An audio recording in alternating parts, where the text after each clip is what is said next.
ని మీకు సమర్పిస్తున్నవారు Lakshmi Nilayam gated community apartment Shyamala Nagar extension 11th line Guntur. నమస్కారం, సిటీ న్యూస్ కి స్వాగతం. దోపిడీ దొంగల ముఠాపై జీఆర్పీ పోలీసులు కాల్పులు జరిపిన ఘటన కలకలం రేపింది. పొన్నూరు మండలం నిడబ్రోలు రైల్వే స్టేషన్ సమీపంలోని ఆలూరు గేటు వద్ద ఇద్దరు వ్యక్తులు అనుమానాస్పదంగా ఉండటాన్ని జీఆర్పీ పోలీసులు గమనించారు. వైర్లు కత్తిరించే సామాగ్రి ఉండడంతో వాళ్లను పట్టుకునేందుకు యత్నించారు. దీంతో దుండగులు పోలీసులపై రాళ్లు రువ్వారు. అప్రమత్తమైన పోలీసులు కాల్పులు జరపడంతో అక్కడి నుంచి దుండగులు పారిపోయారు. సిగ్నల్ ట్యాంపరింగ్ చేసి దోపిడీలకు పాల్పడుతూ ఉండడంతో జీఆర్పీ పోలీసులు ఎక్కడికక్కడ తనిఖీలు ముమ్మరం చేశారు. దాదాపు 10 రౌండ్ల కాల్పులు జరిపినట్లు డీఎస్పీ అక్కేశ్వరరావు తెలిపారు. దుండగుల కోసం పోలీసులు గాలింపు చేపట్టారని చెప్పారు.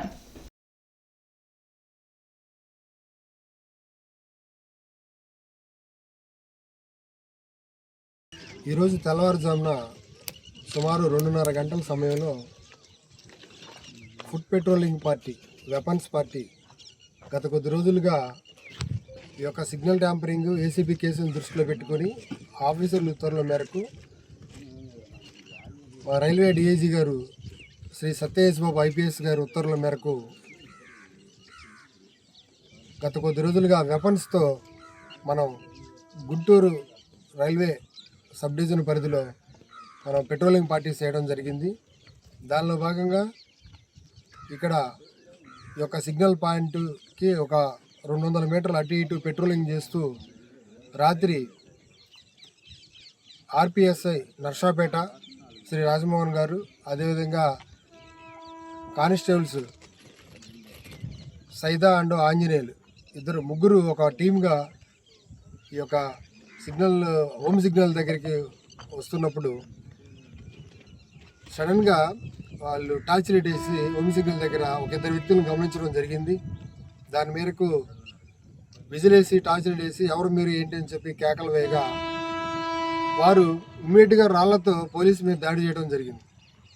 ఆలూరు గేటు సమీపంలో Nidubrolu railway station outer signal, home signal అంటారు, ఆ ప్లేస్లో ఈ సంఘటన జరిగింది. సదరు నేరస్తులు వారి నేరానికి ఉపయోగపడే విధంగా వాళ్ళు తెచ్చుకున్నటువంటి ఆర్టికల్స్, ఒక వైర్ కట్టరు, అదేవిధంగా ఒక ఎలక్ట్రికల్ టెస్టరు, అదేవిధంగా సర్జికల్ మెడికల్ హ్యాండ్ గ్లౌస్ ఇవి కూడా సదరు నేర స్థలంలో మనకి దొరకడం జరిగింది. దాని మేరకు గుంటూరు క్లూస్ టీము సదరు నేరస్తులు ఏలుముద్రలు అదేవిధంగా క్లూస్ని సేకరిస్తున్నారు. ఎట్టి పరిస్థితుల్లోని ఈ నేరానికి పాల్పడినటువంటి దుండగుల్ని త్వరలో పట్టుకొని అరెస్ట్ చేసి చట్టం ముందు నిలబెట్టారు.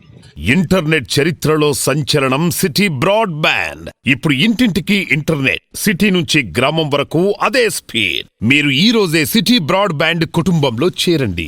అత్యున్నత స్థాయి కార్పొరేట్ వైద్య సేవలు ఇప్పుడు అందరికీ అందుబాటులో. అత్యాధునిక పరికరాలతో అత్యున్నత స్థాయి వైద్య సేవలు అందిస్తున్న హాస్పిటల్ ఆంధ్ర ప్రైమ్ హాస్పిటల్. 25 సంవత్సరాలుగా గౌతమి గ్రూప్ ఆఫ్ ఇన్స్టిట్యూషన్స్ వారిచే నడపబడుతున్న సంస్థ. స్థాపించిన మొదటి సంవత్సరం నుండి 95% ఫలితాలు సాధిస్తున్న విద్యా సంస్థ Shri Gautami degree and PG college. కావాలని కొంతమంది రాజధాని అమరావతిపై రాజకీయ కుట్రలు చేస్తున్నారని మంత్రి నారాయణ మండిపడ్డారు. రాజధానిలో రోడ్లు, భవనాలు, ఇతర పనులు వేగవంతంగా జరుగుతున్నాయని అన్నారు. రైతులు భూములు ఇచ్చినా ప్రభుత్వం ఫ్లాట్లు కేటాయించడం లేదని ప్రచారం చేసేవాళ్లు వాస్తవాలు తెలుసుకోవాలని మంత్రి నారాయణ అన్నారు. రాజధాని అమరావతిలో ఆయన పర్యటించారు. నిర్మాణంలో ఉన్న ఎమ్మెల్యే, ఎమ్మెల్సీ, గ్రూప్ 1, గ్రూప్ 2 ఉద్యోగుల భవన సముదాయాలను పరిశీలించారు. అధికారులు, మంత్రులు భవన సముదాయాల పనులు చివరి దశలో ఉన్నాయని నారాయణ వెల్లడించారు. అమరావతిలో జరుగుతున్న నిర్మాణ పనులపై పక్క రాష్ట్రాల్లో కూడా చర్చించుకుంటున్నారని మంత్రి తెలిపారు. ల్యాండ్ పూలింగ్ రైతులు ముందుకు రాని చోట తప్పనిసరి పరిస్థితుల్లో ల్యాండ్ యాక్విజిషన్ వెళ్లాల్సిన పరిస్థితి ఏర్పడిందని వివరించారు. అదేవిధంగా అధికారుల కోసం 4026 భవనాలు కన్స్ట్రక్షన్లో ఉన్నాయి. అందులో ఎమ్మెల్యేలు, ఎమ్మెల్సీలకి 12 టవర్లు. ఇవాళ యాక్చువల్గా ఎమ్మెల్యేలు, ఎమ్మెల్సీ టవర్ చుట్టూ వచ్చాం. ఇవైతే దాదాపు పూర్తి అయిపోయింది. వాళ్ళు చెప్పడం ఎమ్మెల్యేలు అయితే ఒక వారంలో హ్యాండ్ ఓవర్ చేస్తా ఉన్నారు. వాళ్ళు హ్యాండ్ ఓవర్ చేస్తే జీఏడీకి హ్యాండ్ ఓవర్ చేస్తాం. ఎమ్మెల్సీలది కూడా బహుశా ఇంకొక 15 రోజులు, 20 రోజులు, అంటే ఓన్లీ కబోర్డ్ వర్క్ జరుగుతుంది, మొత్తం అయిపోయింది. అది కూడా హ్యాండ్ ఓవర్ చేస్తారు, చేయగానే చేయడం జరుగుతుంది. అదేవిధంగా ఐఏఎస్ ఆఫీసర్లకు కావచ్చు, ఐపీఎస్ ఆఫీసర్లకు కావచ్చు, మినిస్టర్లకు కావచ్చు బంగాళాలు కూడా ఆ ఫైనల్ స్టేజ్కి వచ్చినాయి. ఇవన్నీ ఇంటర్నల్ ఫినిషింగ్ జరుగుతున్నాయి. వాటిని కూడా ఈ మంత్ ఎండింగ్ కొన్ని ఇస్తా ఉన్నారు, నెక్స్ట్ మంత్ ఎండింగ్ కొన్ని ఇస్తా ఉన్నారు. ఇచ్చిన తర్వాత జిఏడికి హ్యాండ్ ఓవర్ చేస్తాం. అదేవిధంగా గ్రూప్ 1, గ్రూప్ 2, గ్రూప్ డి ఆ భవనాలు కూడా ఫైనల్ స్టేజ్కి వచ్చినాయి. అయితే గత ప్రభుత్వం ఏదైతే ఆపేసి ఉన్నాయో ఆ బ్లాకులు మాత్రం కొంత టైం పడుతుంది, 2-3 నెలలు. మిగతా అన్నీ కూడా పూర్తవుతాయి. ఇవన్నీ అవ్వగానే జిఏడికి హ్యాండ్ ఓవర్ చేస్తాం. వాళ్ళు అధికారులకి అలాట్ చేయడం జరుగుతుంది. మే 3వ తేదీన జరిగిన నీట్ 2026 ఎగ్జామ్ రద్దయింది. నీట్ ప్రశ్నాపత్రం లీక్ అయినట్లు ఆరోపణలు రావడంతో ఈ నిర్ణయం తీసుకున్నారు. అభ్యర్థులు కట్టిన ఫీజు రిఫండ్ చేస్తామని నేషనల్ టెస్టింగ్ ఏజెన్సీ ప్రకటించింది. మరలా రిజిస్ట్రేషన్ చేసుకోవాల్సిన అవసరం లేదని, ఫీజు కూడా చెల్లించాల్సిన అవసరం లేదని ఎన్టీఏ స్పష్టం చేసింది. కేంద్రంతో చర్చించి తదుపరి పరీక్షా తేదీని ప్రకటిస్తామని వెల్లడించింది. నీట్ ప్రశ్నాపత్రం లీక్ పై సీబీఐతో దర్యాప్తు చేయిస్తామని ఎన్టీఏ వెల్లడించింది. శ్రీ హనుమాన్ జయంతి సందర్భంగా కొత్తపేట శ్రీ ఆంజనేయ స్వామి వారి దేవస్థానానికి భక్తులు పోటెత్తారు. కొత్తపేట హనుమాన్ చౌక్ లోని దేవాలయంలో శ్రీ హనుమాన్ జయంతోత్సవ వేడుకలు అంగరంగ వైభవంగా నిర్వహించారు. ఈ సందర్భంగా చైర్మన్ శ్రీనివాస్ మాట్లాడుతూ దేవాలయానికి వచ్చే భక్తులకు ఎటువంటి అసౌకర్యాలు కలగకుండా అన్ని ఏర్పాట్లు చేశామన్నారు. ఈ రోజు స్వామివారి జయంతి సందర్భంగా ఆయనకి విశేష పూజలు నిర్వహిస్తున్నామని తెలిపారు. సాయంత్రం సువచ్చల సమేత ఆంజనేయ స్వామివారి కళ్యాణం జరుగుతుందని, భక్తులు వేలాదిగా విచ్చేసి స్వామివారి అనుగ్రహం పొందాలని కోరారు. ఈ కార్యక్రమంలో ఎర్రంశెట్టి గిరి, అరుణ, శివయ్య, పద్మావతి, గిరిబాబు, జగదీష్ తదితరులు పాల్గొన్నారు. 5 రోజుల నుంచి ప్రతిరోజు స్వామివారికి అనేక రకాల పూజలు, 1,00,000 తులసి ఆకుల పూజ, అదేవిధంగా 1,00,000 మల్లెల పూజ, అదేవిధంగా 1,00,000 తమలపాకుల పూజ, ఇలాగా 5 రోజుల నుంచి అనేక పూజా కార్యక్రమాలు స్వామివారికి జరుగుతూ ఉన్నాయి. ఈరోజు స్వామివారి జన్మదినం సందర్భంగా భక్తులు వేలాదిగా వచ్చారు కాబట్టి వాళ్ళకి ఎటువంటి అసౌకర్యం లేకుండా అన్ని ఏర్పాట్లు చేయడం దేవస్థానంలో జరిగింది. ఎందుకంటే ఇంత పెద్ద ఎత్తున మేము ఇప్పుడు రాగానే ఒక మనిషికి కూడా నడిచే అంత ఖాళీ కూడా లేకుండా ప్రజలందరూ కూడా వచ్చారంటే ఇక్కడ మరి చైర్మన్ గారు తీసుకున్నటువంటి 2 రోజుల నుంచి నిద్రపోకుండా ఇక్కడ అన్ని కార్యక్రమాలు తానై పాల్గొంటూ అట్లానే వాళ్ళ పాలక మండలి సభ్యులు కలుపుకొని చేస్తున్నటువంటి ఈ కార్యక్రమానికి మరి విచ్చేసిన భక్త ప్రజలందరికీ కూడా ధన్యవాదాలు తెలియజేసుకుంటూ గుంటూరు ప్రభుత్వ ఆసుపత్రిలోని 24వ వార్డులో షార్ట్ సర్క్యూట్తో అగ్ని ప్రమాదం జరిగింది. దీంతో వస్తువులు సీలింగ్ కాలిపోయింది. ఎటువంటి ప్రాణాపాయం లేకపోవడంతో ప్రమాదం త్రుటిలో తప్పింది. దీనిని ఆసుపత్రి సిబ్బంది గుట్టుచప్పుడు కాకుండా దాచిపెడుతున్నారు. ఒక పక్క జీజీహెచ్ అభివృద్ధి కోసం నానా తంటాలు పడుతున్న కూటమి నేతలు అభివృద్ధి కమిటీ ఆసుపత్రి నిర్లక్ష్యమే కారణమంటూ స్థానికులు ఆరోపిస్తున్నారు. సిబ్బంది ఎవరిని లోపలికి అనుమతించడం లేదు. రేపు సాయంత్రం భారీ ఎత్తున ప్రభుత్వ ఆసుపత్రిలో ప్రారంభోత్సవాలకు సిద్దమవుతున్న తరుణంలో ఇలాంటి ఘటన చోటు చేసుకోవడంపై పలు అనుమానాలు తావిస్తున్నాయి.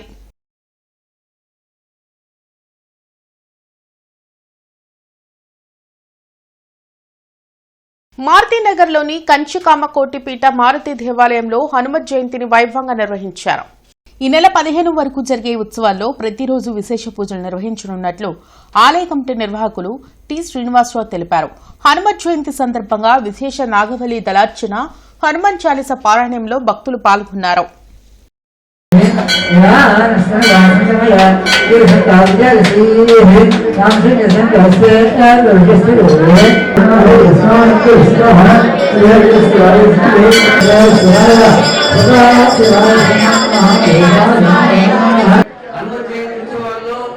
భాగంగా ఇక్కడ మండల దీక్షల్లో మంత్రుల సహిత దీక్షలు ఇస్తారు. మనకి మన దేవాలయాల అలవాటు అట్లా చేశారు.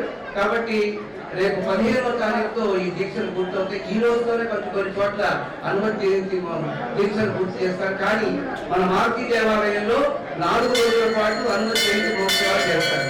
మొదటి రోజున స్వామివారికి విశేష ఆకుపూజలు, 108 సార్లు చాలీసా పారాయణ జరుగుతుంది. రేపటి ఉదయము 8 గంటల నుంచి స్వామివారికి మహాన్యాసపూర్వక ఏకాదశి రుద్రాభిషేకాలు చేసి మధ్యాహ్నం నుంచి లక్షమల్లె పూల పూజ చేస్తారు. విద్యానగర్ 1వ లైన్లోని ప్రసన్నాంజనేయ స్వామి దేవాలయంలో 31వ హనుమత్ జయంతి మహోత్సవాలు కన్నుల పండువగా జరుగుతున్నాయి. ఉత్సవాల్లో భాగంగా స్వామికి ప్రత్యేక అభిషేకాలు, సహస్రనామార్చన, సువత్సల సమేత ప్రసన్నాంజనేయ స్వామి కళ్యాణోత్సవాన్ని భక్తి శ్రద్ధలతో నిర్వహించారు. కొల్లి బాలకృష్ణ పర్యవేక్షణలో హనుమత్ జయంతిని వైభవంగా నిర్వహిస్తున్నట్లు ఆలయ కమిటీ ప్రధాన కార్యదర్శి కొల్లి అనిల్ కుమార్ తెలిపారు. ఈ నెల 13వ తేదీన గ్రామోత్సవంలో భక్తులు విశేషంగా పాల్గొనాలని కోరారు. దివ్య కళ్యాణ మహోత్సవం పొద్దున్నే ఇవాళ స్వామివారికి జయంతి సందర్భంగా, హనుమత్ జయంతి సందర్భంగా మరి 4 గంటల నుంచి తెల్లవారుజామున భక్తులు స్వామివారి దర్శనార్థం ముందు అభిషేకాలు పొద్దున్నే మొదలైనవి. దాని తర్వాత ఆకు పూజతో ఒక సహస్రనామార్చన పూర్తి చేసుకొని తీర్థప్రసాదాలు పంపిణీ కార్యక్రమం జరుగుతున్నది. ఈ దేవస్థానం స్థాపించి 31 సంవత్సరాలు అవుతుంది. మరి ఏటా మరి ఇక్కడ విద్యానగర్లో స్వామివారికి భక్తులు వాళ్ళ నివేదనలను విన్నవించుకొని స్వామివారి ఆశీస్సులు పొందుతున్నారు. కార్మిక హక్కులను కాపాడాల్సిన ప్రభుత్వాలు వారి హక్కులను కాలురాస్తున్నాయని గుంటూరు జిల్లా అఖిలపక్ష కార్మిక సంఘాల నేతలు మండిపడ్డారు. నోయిడాలో కార్మికులపై ప్రభుత్వం నిర్బంధాన్ని ఆపాలని డిమాండ్ చేస్తూ మార్కెట్ సెంటర్లోని గాంధీ విగ్రహం వద్ద కార్మిక సంఘాలు ఆందోళన కార్యక్రమాన్ని చేపట్టాయి. ఈ సందర్భంగా ఏఐటీయూసీ రాష్ట్ర కార్యదర్శి జాన్సన్ మాట్లాడుతూ న్యాయబద్దమైన డిమాండ్ల సాధన కోసం రోడ్డెక్కిన వారిని టెర్రరిస్టులుగా చిత్రీకరించడం దారుణమన్నారు. కేంద్ర రాష్ట్ర ప్రభుత్వాలు కార్మికుల సమస్యలు పరిష్కరించాలని, లేకుంటే పెద్ద ఎత్తున ఉద్యమం చేస్తామని హెచ్చరించారు. ఈ కార్యక్రమంలో సిఐటియు నాయకులు వెలుగురు రాధాకృష్ణమూర్తి, రావుల అంజిబాబు, మేడ హనుమంతరావు, జంగాల చైతన్య, కోట్ల మర్యాదాసు తదితరులు పాల్గొన్నారు. అక్కడ జరిగినటువంటి సంఘటన చాలా తీవ్రమైంది. 45,000 మంది కార్మికులు రోడ్ల మీదకి వచ్చి అన్నమో రామచంద్ర అంటూ కనీస వేతనాలు పెంచాలని, కార్మిక హక్కులు కావాలని, పని గంటలు 12-14 గంటలు కాదు 8 గంటలే పని చేయించుకోవాలని డిమాండ్ చేస్తూ రోడ్ల మీదకి వస్తే వాళ్ళ మీద పోలీసులు దాష్టికానికి పాల్పడటం జరిగింది. ఆ సందర్భంగా కొంత హింస కూడా జరిగింది. కడుపు మండినటువంటి కార్మికులు మరి అక్కడ పోలీసులతో ఘర్షణ పడ్డారు. ఈ పరిస్థితి ఎందుకు వచ్చిందనేటువంటిది ఆలోచన చేస్తే 4 కార్మిక కోడ్లు అమల్లోకి వచ్చిన తర్వాత పరిస్థితి ఇలా ఉంటుంది అని చెప్పడానికి జరిగిందేమోనని అనిపిస్తోంది. 4 కార్మిక కోడ్లు అమల్లోకి వస్తే ఎక్కడైనా సరే ఒక పారిశ్రామిక ప్రాంతంలో వివాదాన్ని తీసుకొస్తే ఆ వివాద పరిష్కారం కోసం సమ్మె చేసినా, నిరసన చేసినా దాన్ని ఇంతకుముందు పారిశ్రామిక వివాదం అనేవాళ్ళు. భవిష్యత్తులో అది పారిశ్రామిక వివాదం కాదు. పోలీసులు దాన్ని ఒక శాంతి భద్రతల సమస్యగా తీసుకుని అణచివేతకి పాల్పడేటువంటి పరిస్థితులు రాబోతూ ఉన్నాయి. అంతేకాకుండా ఇటువంటి సందర్భాలు జరిగినప్పుడు పోలీసులు అణచివేతని ప్రజల చేత ఆమోదింపజేసుకోవటానికి దీని వెనకాల పాకిస్తాన్ వాళ్ళు ఉన్నారు, అర్బన్ నక్సల్స్ ఉన్నారు అనేటువంటి కుట్రలు చేస్తూ ఉన్నారు. ఇటువంటి కుట్రల ద్వారా కార్మిక వర్గాన్ని ఏమీ చేయలేరు. పూర్తిగా కార్మికుల్ని అణిచివేసి అరెస్టులు చేసి 300 మందిని అక్రమంగా జైల్లో ఉంచి పైగా పోలీసులను అడ్డం పెట్టుకొని ఇవాళ అక్కడ ఎవరైతే కార్మికులు ఉన్నారో వాళ్ళకి పాకిస్తాన్ ఏజెంట్లతో సంబంధాలు ఉన్నాయి. పాకిస్తాన్ వాళ్ళు రెచ్చగొట్టడం ద్వారా ఈ కార్మిక అంటే ఎవరైతే కార్మికులు ఉన్నారో కార్యక్రమాలు చేస్తున్నారని చెప్పేసి మరి దుష్ప్రచారం చేయడం సరైనది కాదు. ఈ దేశంలో ఉన్నటువంటి జనాభాలో దాదాపుగా 50 కోట్ల మంది కార్మికులు ఉన్నారు. సంఘటిత అసంఘటితమైనటువంటి కార్మికులు ఉన్నారు. ఒక్కసారి మరి ఒళ్ళు దగ్గర పెట్టుకొని నరేంద్ర మోడీ వ్యవహరించాల్సినటువంటి అవసరం ఉంది. విద్యానగర్ 3వ లైన్లోని సాయినాథ సన్నిధానంలో హనుమత్ జయంతిని ఘనంగా నిర్వహించారు. ఆంజనేయ స్వామికి విశేష ఆకుపూజతో పాటు హనుమాన్ చాలీసా పారాయణను భక్తులు చేశారు. సాయినాథ సన్నిధానంలో ప్రతి పండుగను నిర్వహించడంతో పాటు అనునిత్యం పూజలు జరుగుతాయని ఆలయ కమిటీ గౌరవ అధ్యక్షులు ఎడ్లపాటి అశోక్ బాబు తెలిపారు.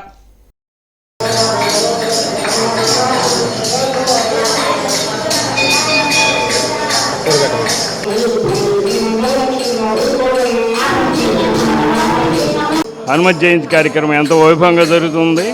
ఈరోజు శ్రీ సాయినాథ సన్నిధానంలో 108 పర్యాయాలు హనుమత్ చాలీసా పఠనం జరుగుతుంది. ఇదే కాదు, మా సాయినాథ సన్నిధానంలో ప్రతి కార్యక్రమం, ప్రతి పండగ, ప్రతి హిందూ పండుగని ఇక్కడ సెలబ్రేట్ చేయడం జరుగుతుంది. ఈ కార్యక్రమంలో వేలాది భక్తులు పాల్గొని వారి ఆశీస్సులు, వారి సహకారం ఈ దేవాలయానికి అందిస్తున్నారు.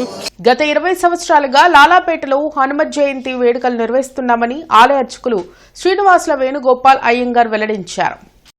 లాలాపేటలోని శ్రీ అభయాంజనేయ స్వామివారి దేవస్థానంలో స్వామివారికి విశేష అభిషేకాలు నిర్వహించామని అర్చకులు శ్రీనివాసుల వేణుగోపాల్ అయ్యంగార్ తెలిపారు. సాయంకాలం స్వామివారి ఊరేగింపు కార్యక్రమం జరుగుతుందని, అధిక సంఖ్యలో భక్తులు పాల్గొని స్వామివారి అనుగ్రహం పొందాలని కోరారు. ఈ కార్యక్రమంలో ముత్తేవి శశికాంత్, శ్రీహర్ష, సురేష్ బాబు శర్మ, సాకిత్, ఆలయ పాలకవర్గ సభ్యులు పాల్గొన్నారు. ఈలో భాగంగా ఈరోజు హనుమత్ జయంతి సందర్భంగా స్వామివారికి వివిధ రకాలైన పళ్ళ రసాలు అలాగే పళ్ళతో కూడా స్వామివారికి విశేషంగా పంచామృత అభిషేక కార్యక్రమం జరుగుతుంది. అలాగే సాయంత్రం స్వామివారి సువత్సలా సమేతుడై ఆంజనేయ స్వామివారి కళ్యాణ మహోత్సవ కార్యక్రమం జరుగుతుంది.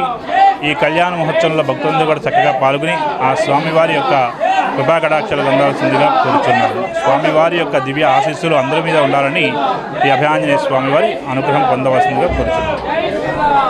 గత 150 సంవత్సరాలుగా రైలుపేటలోని శ్రీ ప్రసన్నాంజనేయ స్వామివారి జయంతి ఉత్సవాలు నిర్వహిస్తున్నామని ఆలయ ప్రధాన అర్చకులు రఘునాథాచార్యులు వెల్లడించారు.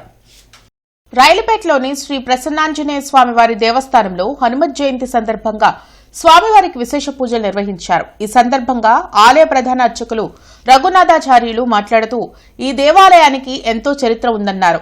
కోరిన కోరికలు తీర్చి భక్తులకు అండగా నిలిచే దేవుడు ప్రసన్నాంజనేయ స్వామి అన్నారు. నగర ప్రజలు పెద్ద సంఖ్యలో స్వామివారి పూజల్లో పాల్గొని ఆయన అనుగ్రహం పొందాలని కోరారు. రానున్న రోజుల్లో దేవాలయాన్ని భక్తుల సహకారంతో అభివృద్ది చేయనున్నామని డాక్టర్ సుబ్రహ్మణ్యం తెలిపారు. ఈ కార్యక్రమంలో చైర్మన్ వేదాంతం శ్రీనివాస్, శేషగిరిరావు, రత్నశ్రీ, ఆదిలక్ష్మి, ఈవో నరేష్ రెడ్డి తదితరులు పాల్గొన్నారు.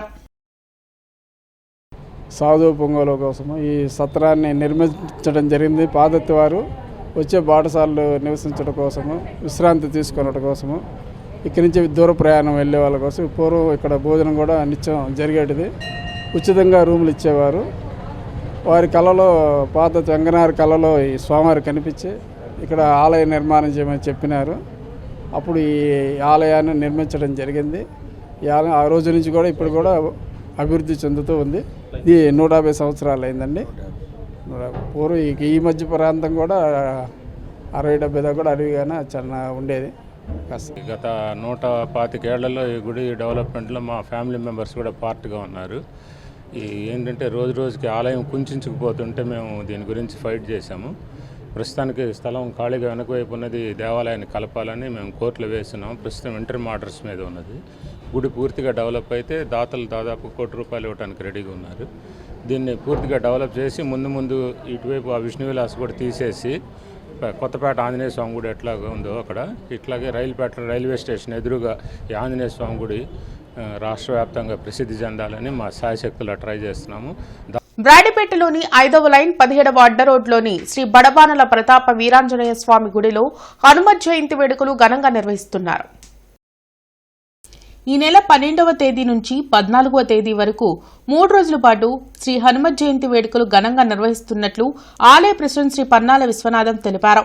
ఈరోజు మహన్యాసపూర్వక మనుసూక్త విధానేన రుద్రాభిషేకం, మధ్యాహ్నం అన్నప్రసాద వితరణ, సాయంత్రం సుందరాకాండ పారాయణం జరుగుతుందని పన్నాల విశ్వనాథం తెలిపారు. కార్యక్రమంలో అన్నప్రసాద వితరణదాత కొండ్రముట్ల వెంకట సత్యనారాయణ, సమన్వయకర్త శరత్ కుమార్ తదితరులు పాల్గొన్నారు. ఉదయం అభిషేకాలతో మొదలై మన్యుసూక్తంతో, సహస్ర నామార్చనతో, పూలార్చనతో హనుమంతుడికి వైభవంగా పూజలు జరగడం జరుగుతుంది. ఆ తర్వాత అన్న వితరణ జరుగుతుంది. ప్రముఖ అడ్వకేట్ అయినటువంటి కేవి సత్యనారాయణరావు గారి వారి ఆధ్వర్యంలో అన్న వితరణ జరుగుతుంది మధ్యాహ్నం. అలాగే మరుసటి రోజు ఉదయం కదలీ ఫలంతో పూజ చేయడం జరుగుతుంది. 3వ రోజున లడ్లతో స్వామివారికి అభిషేకం చేయడం జరుగుతుంది. ఈ 3 రోజులు కూడా శోభాయమానంగా కార్యక్రమాలు జరుగుతాయి. 92 సంవత్సరాల విశిష్టత కలిగినటువంటి బడబానల ప్రతాప వీరాంజనేయ స్వామి దేవాలయంలో ఈ కార్యక్రమంలో భక్తులందరూ పాల్గొని భగవంతునికి కృపకి పాత్రలు కావాల్సిందిగా. పోతురాజు వీధిలోని అభయ వీరాంజనేయ స్వామివారి దేవస్థానంలో హనుమత్ జయంతి సందర్భంగా సహస్ర ఘటాభిషేక కార్యక్రమం నిర్వహించారు. కొత్తపేట పోతురాజు వారి వీధిలోని అభయ వీరాంజనేయ స్వామి దేవస్థానంలో గత 5 రోజులుగా స్వామివారికి విశేష పూజలు నిర్వహిస్తున్నామని అర్చకులు మురళి వెల్లడించారు. ఈ రోజు హనుమత్ జయంతి సందర్భంగా స్వామివారికి విశేష అభిషేకం నిర్వహించి సాయంత్రం గ్రామోత్సవం నిర్వహిస్తామన్నారు. గత 40 సంవత్సరాలుగా స్వామివారి జయంతి ఉత్సవాలు నిర్వహిస్తున్నామని తెలిపారు. వేలాదిగా భక్తులు స్వామివారిని దర్శించుకుని తీర్థప్రసాదాలు స్వీకరించాలని కోరారు. ఈ కార్యక్రమంలో ధర్మకర్తలు పోతురాజు శ్రీనివాసరావు, రామకృష్ణ, శ్రీరామ్, సాయిరాం, మాజీ కార్పొరేటర్ పోతురాజు వెంకట్ తదితరులు పాల్గొన్నారు. ప్రతి సంవత్సరం హనుమాన్ జయంతి సందర్భంగా 5 రోజుల పాటు నిత్య నైవేద్య పూజలతోటి వైభవంగా భక్తులతోటి జరుగుతూ ఉంది. ప్రతి సంవత్సరం ఇలా 65 సంవత్సరాల నుంచి జరుగుతూ వస్తూ ఉన్నారు. ధర్మకర్తలు పోతురాజు శ్రీనివాసరావు గారు మరియు రామకృష్ణ గారి ఆధ్వర్యంలో నిత్యం పూజలతోటి ఇక్కడ జరుగుతూ ఉంటుంది. భక్తులు కూడా అదేవిధంగా వందలాది మంది భక్తులు ఇక్కడ వచ్చేసి స్వామివారి కటాక్షాలని స్వీకరిస్తూ వారి దీవెనలను అందుకుంటూ ఉన్నారు. పూర్ణాహుతి అనంతరం స్వామివారికి ఘటాభిషేకం జరుగుతుంది. సహస్ర ఘటాభిషేకం జరుగుతుంది. స్వామివారిని పూర్తిగా నీళ్లలో నింపడం జరుగుతుంది. తదనంతరం సాయంత్రం శ్రీ అభయ వీరాంజనేయ స్వామి సువర్చలాదేవి వార్ల శాంతి కళ్యాణం జరుగుతుంది. అదేవిధంగా ప్రతి సంవత్సరం లాగానే మర్నాడు అంటే రేపు ఉదయం బుధవారం నాడు దేవాలయం వద్ద ధర్మకర్తల ఆధ్వర్యంలో అత్యంత వైభవంగా స్వామివారికి అన్నదాన కార్యక్రమం జరుగుతుంది. భక్తులకి ప్రతి సంవత్సరం కూడా గత 69 సంవత్సరాలుగా ఈ దేవాలయం ఇదే విధంగా నడుస్తున్నది. ఇంటర్నెట్ చరిత్రలో సంచలనం సిటీ బ్రాడ్బ్యాండ్. ఇప్పుడు ఇంటింటికి ఇంటర్నెట్, సిటీ నుంచి గ్రామం వరకు అదే స్పీడ్. మీరు ఈ రోజే సిటీ బ్రాడ్బ్యాండ్ కుటుంబంలో చేరండి. అత్యున్నత స్థాయి కార్పొరేట్ వైద్య సేవలు ఇప్పుడు అందరికీ అందుబాటులో. అత్యాధునిక పరికరాలతో అత్యున్నత స్థాయి వైద్య సేవలు అందిస్తున్న హాస్పిటల్ ఆంధ్ర ప్రైమ్ హాస్పిటల్. 25 సంవత్సరాలుగా గౌతమి గ్రూప్ ఆఫ్ ఇన్స్టిట్యూషన్స్ వారిచే నడపబడుతున్న సంస్థ. స్థాపించిన మొదటి సంవత్సరం నుండి 95% ఫలితాలు సాధిస్తున్న విద్యా సంస్థ Shri Gautami degree and PG college. Devapuram 4వ లైన్లోని అభయ ఆంజనేయ స్వామి దేవస్థానంలో 13వ హనుమత్ జయంతిని వైభవంగా నిర్వహించారు. లక్ష నాగవల్లి దళార్చనలో స్థానిక భక్తులు పాల్గొన్నారు. సకల శుభాలు కలగాలని ఆంజనేయ స్వామిని వేడుకున్నారు.